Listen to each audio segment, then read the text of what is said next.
Doctor Yunus একপেশে চিন্তা চেতনায় জড়িয়ে গিয়েছেন বললেন সেলিনা রহমান। এবং সর্বশেষ জানিয়ে দেব ৪ই আগস্ট স্মরণের এবি পার্টির পতাকা মিছিল কেমন ছিল। ডাক্তার ইউনূস একপেশে চিন্তা চেতনায় জড়িয়ে গিয়েছেন বললেন সেলিনা রহমান। ডাক্তার ইউনূস একপেশে চিন্তায় চেতনায় জড়িয়ে গিয়েছেন বলে অভিযোগ করেছেন বিএনপির স্থায়ী কমিটির সদস্য বেগম সেলিনা রহমান। সোমবার রাজনীতির জাতীয় প্রেস ক্লাবে আব্দুস রহমান সালাম হলের ঐতিহাসিক জুলাই গণ অভ্যুত্থানের প্রত্যাশা ও শীর্ষিক আলোচনায় সভায় বিশেষ অতিথি বক্তব্যে তিনি এসব কথা বলেন। আলোচনা সভায় আয়োজন করেন গণফোরাম। বেগম সেলিনা রহমান বলেন, জুলাই গণ অভ্যুত্থানে আমরা চেয়েছি বৈষম্য বিরোধী একটা প্রত্যাশা। সেই প্রত্যাশা আমরা জনগণকে দিতে পারবো, কিন্তু আজকের ১ বছর হয়ে গেল।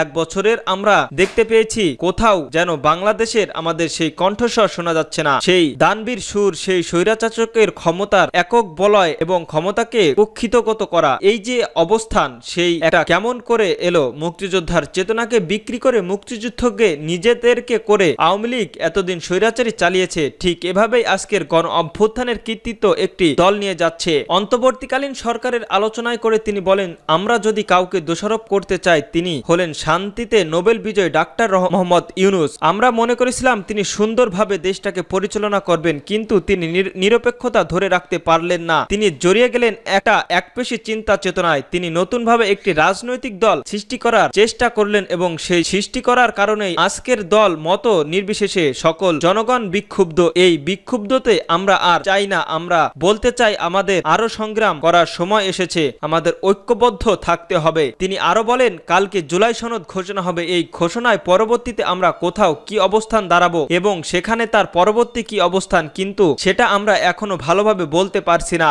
এই মুহূর্তে দরকার একটা জনগণের সরকার, যে সরকার জবাবদিহিতার মাধ্যমে দেশের জন্য যে বিশৃঙ্খলা অবস্থান তা ঠিকমতো আয়ত্তে আনতে পারবে। বিএনপির এই নেত্রী বলেন, আমরা জনগণকে আজকের বিভিন্ন বিক্ষিপ্ত ক্ষুধা শ্রমিকরা যে মারা গিয়েছে, সেই শ্রমিকদের কোনো কথা নেই। কয়েকজন ছাত্ররাই শুধু বলছে আমরা এই করেছি, আমরা সেই করেছি, কিন্তু তার পিছনে যে বিশাল জনগণ ছিল, বিশাল জনতার সেই শক্তি ছিল, সেই জনতার শক্তি তারা সম্পূর্ণ অস্বীকার করছে। ৪ই আগস্ট স্মরণের এবি পার্টির পতাকা মিছিল। গণ অভ্যুত্থানের আহ্বান ও ৪ই আগস্টের স্মরণের রাজধানীতে আজ পতাকা মিছিল করেছে বাংলাদেশ এবি পার্টি। মিছিল পূর্ব সমাবেশের দলের চেয়ারম্যান মুজিবুর রহমান মঞ্জু বলেন, গণ অভ্যুত্থান দলের ব্যানারে না হলেও দলীয় অবস্থা থেকে সর্বোচ্চ সমর্থন ও ভূমিকা রেখেছে বিএনপি, জামায়াত সহ দেশের কয়েকটি রাজনৈতিক দল। আমাদের শত শত নেতাকর্মী শাহাদত বরণ করেছে এবং হাজার হাজার সমর্থক আহত পঙ্গু হয়েছেন, কিন্তু এখন কোন দলের অবদান বেশি তা নিয়ে পরস্পরের আক্রমণ করে কথা বলছে। তিনি দেশ ও জাতির কল্যাণের বিএনপি, জামায়াত ও এনসিপিকে বিভেদ বন্ধ করার আহ্বান জানান। বিকাল ৪টায় এবি পার্টির কেন্দ্রীয় কার্যালয় সংলগ্ন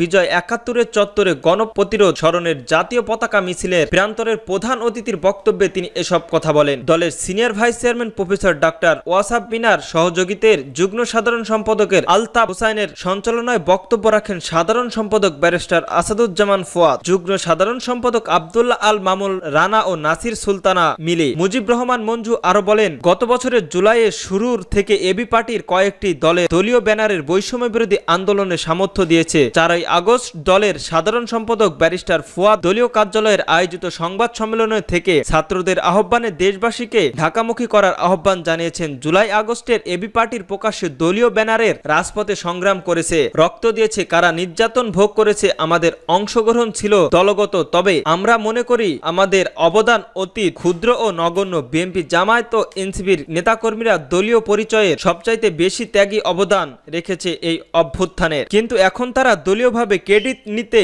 বিবাদ জড়াতে চাচ্ছে, মোটেও যা কাঙ্ক্ষিত নয়। তিনি বলেন, দলীয়ভাবে এনসিপি কোনো অবদান দাবি করতে পারে না, কারণ এনসিপির জন্ম হয়েছে অভ্যুত্থানের পর। এনসিপির নেতৃত্ব এখন যারা আছেন তাদের গণ অভ্যুত্থানের মূল নেতা উল্লেখ করে তিনি বলেন, অবদানের বিতর্কতে জড়িয়ে কেউ কাউকে আপোষকামী ও সাবেক ছাত্রলীগ বলে সংশোধন করার উচিত নয়। তিনি দেশ ও জাতির কল্যাণের বিএনপির, জামায়াত ও এনসিপির এই জাতীয় বিভেদ বন্ধ করার আহ্বান জানান। এরপর পতাকা মিছিল ৭১ চত্বর থেকে শুরু হয়। বিজয়নগর, কাকরাইল, পল্টন সহ রাজধানীর গুরুত্বপূর্ণ সড়ক প্রদক্ষিণ করে